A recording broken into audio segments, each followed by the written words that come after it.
And cut! All right, everyone, moving on. So why don't you explain to us why you decided to shoot an 8K? Why do I shoot an 8K? Well, you see, people used to go to the movies, aka the theater. But people would rather watch movies at home now. So to recreate the theater's large screen and impressive sound experience in their living rooms. TV screens are getting larger, from 65 and 75 inches up to 85 and so on. Just because screens got bigger doesn't mean it's upgraded the picture quality, because it's only the size of the screen that's increased, not the number of pixels. In fact, the picture quality will actually only look worse, like what we see here.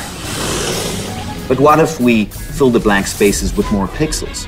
Well, that would create awesome quality, worthy of the larger screen, truly making the best TV. In fact, 8K TVs have 4 times the number of pixels in 4K.